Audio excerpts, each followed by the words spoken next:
You've probably seen one of these, a Lego brick. But have you ever wondered how it all started and why it's called Lego? Actually, the name is much older than this plastic brick. Are you curious? Let me tell you how it all began. Many years ago, there was a skilled and hard-working carpenter named Ole Kirk Christensen. Ole was a respected carpenter with his own company, but times were hard, so he didn't have much money and had to dismiss his last worker.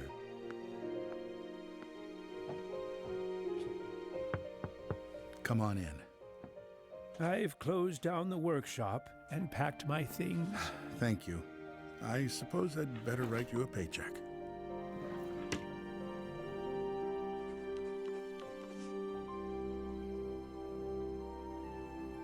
Take care.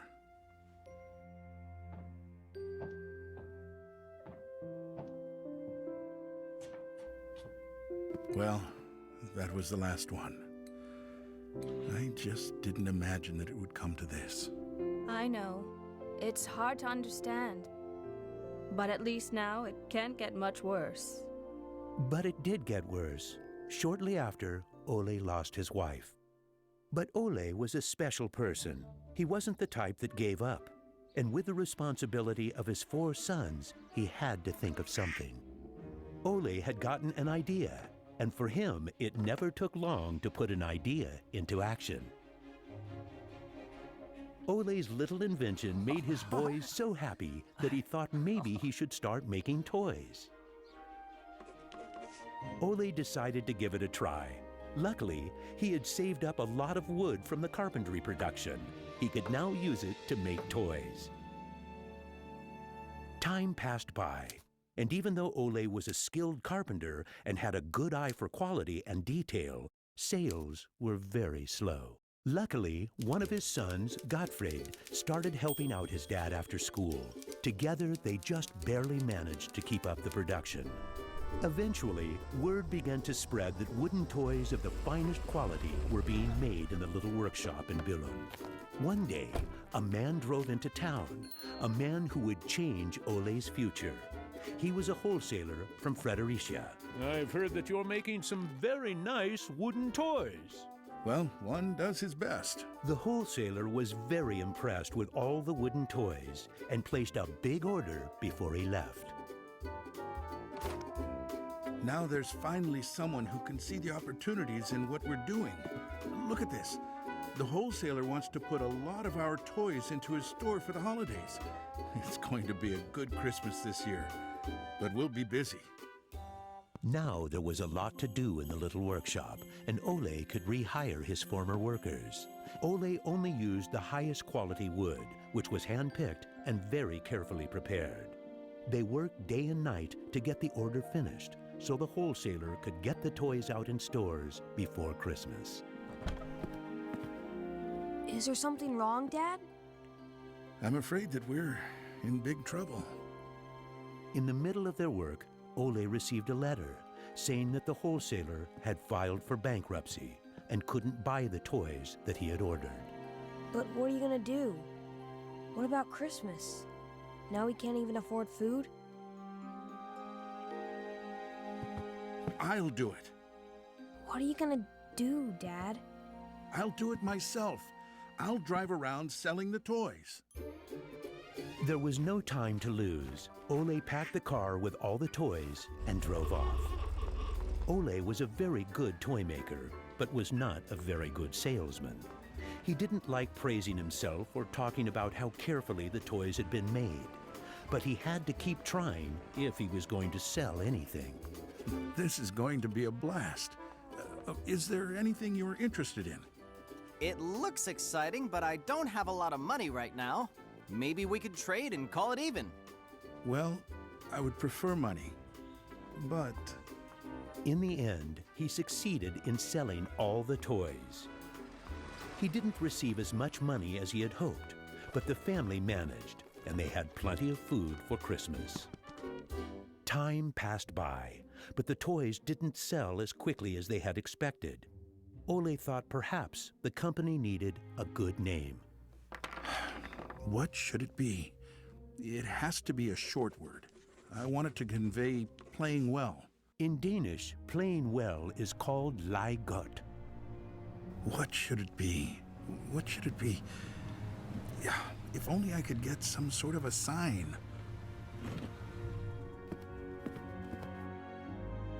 Lego. As you can see, Ole himself ended up finding a very suitable name. But what he didn't know was that in Latin, the word Lego means I put together. The name Lego was well received, and the company slowly started to move forward. We have made 3,000 crowns this year, and we have more orders than usual. Did you say 3,000 crowns? Then you need to see what I've been looking at. Even though Gottfried wasn't comfortable spending money on a milling machine, he could see that it was useful and that the quality of the toys improved. Could you finish the last batch and get it ready for shipping? I will. Dad, I've saved a lot of money for the company today. Really? How? I figured we could save money in the lacquer, so I only coated the ducks twice instead of 3 times. You what? Unfortunately, Gottfried's idea didn't go over well with Ole. Ole made Gottfried unpack all the ducks himself, give them the last layer of lacquer, and bring them back to the train station. Ole believed in high quality and not cheating his customers. When Gottfried returned, Ole explained that that wasn't the way to create a good brand. This little lesson opened Gottfried's eyes to the fact that every detail matters, and only the best is good enough. In the late 1930s, Lego was making a profit. Even when the Second World War broke out, they tried to make the best out of a difficult time. It seemed nothing could go wrong. But a stormy night in 1942 changed their luck.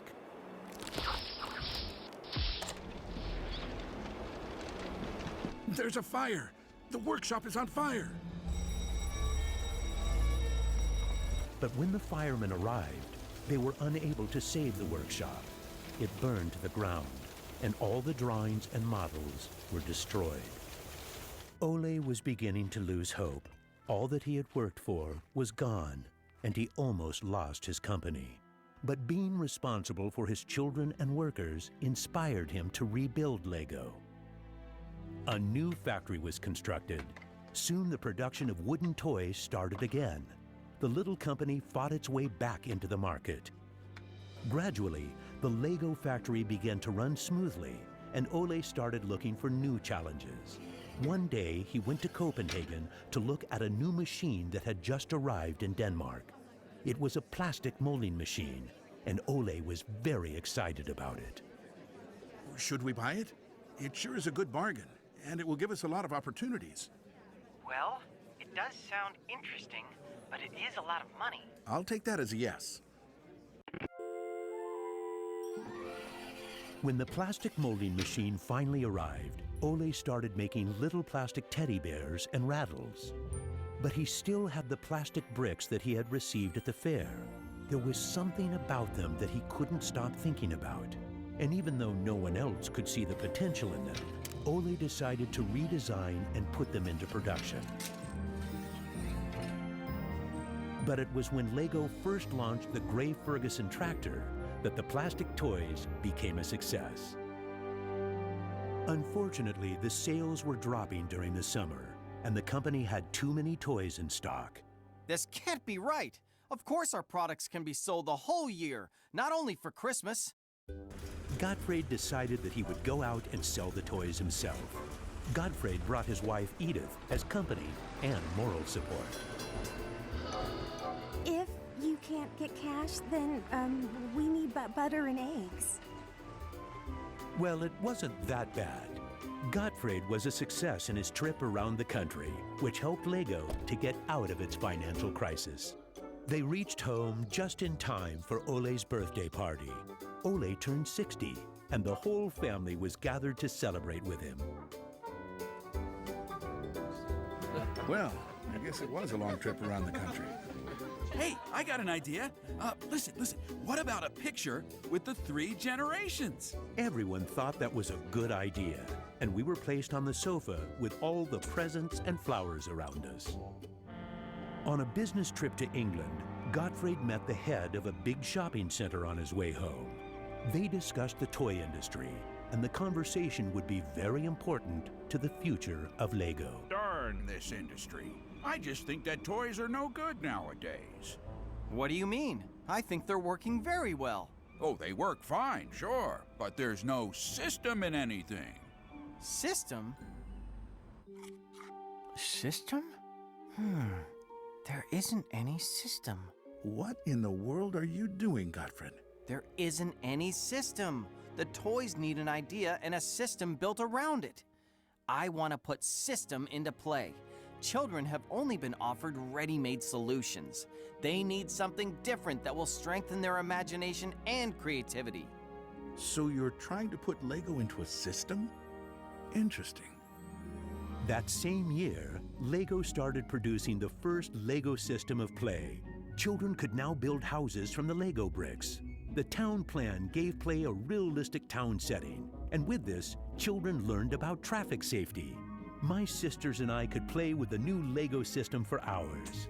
Some people said we were the luckiest children in the world because we grew up in a toy factory. It was a huge breakthrough, and Gottfried decided to try selling it outside of Denmark. The system of play was so popular that they managed to sell it to many countries. Look what I just built! That is really nice, Kel. Even though Lego was meant for only building houses, there was still a lot of opportunities. There was just one problem. I can't lift it up. It keeps falling apart. That made Gottfried wonder. He wanted to find a way to make the Lego bricks stick together, but that was easier said than done. Gottfried noticed that the Lego bricks got a better clutch power with tubes inside. Now it was no longer just bricks, but a whole construction system with endless possibilities. This was groundbreaking for the Lego product. With a child's imagination, Lego could be anything in the world, over and over again. The imagination is the limit. Look, Dad! Now I can build everything! Unfortunately, Ole never got to see how successful the little brick actually became. Gottfried was left on his own, and he had to go through another fire at Lego that destroyed most of the wood production. Just like his father, Gottfried knew that he had to try to get the best out of any situation and never give up. Gottfried took the hard times with his head held high. As sales grew, the company also got bigger. He had to think ahead, and he decided not to resume the production of wooden toys and to only focus on the Lego system. It turned out to be a great decision. Many new models were built, and Lego got stronger in the toy industry. Sir, which one of these do you think is the best? That one.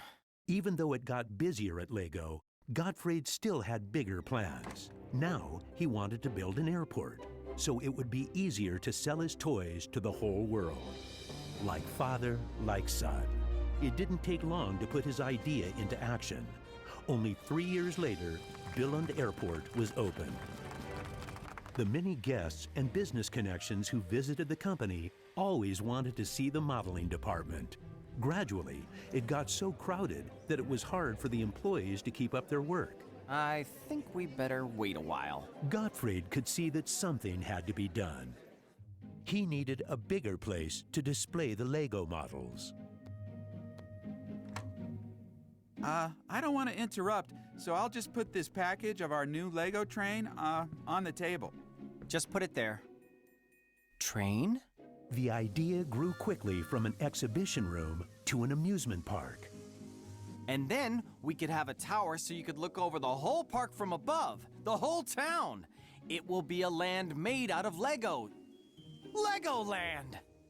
Well, it looks interesting, but how many visitors are you actually counting on? Well, I guess, 200, 300,000? 300,000? Even though it sounded like a lot, my dad was actually pretty far off the mark. There were 600,000 guests the very first year.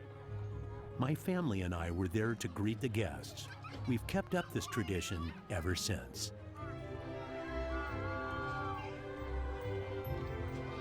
Now you know how it all began. Lego wouldn't be what it is today if it hadn't been for my grandfather's sense of quality and search for perfection. My father firmly believed in the endless possibilities of the Lego system. I seek to take the Lego idea even further, encouraging children to explore, experience, and express their own world, a world without limits. And we are still convinced that only the best is good enough, because children deserve the best.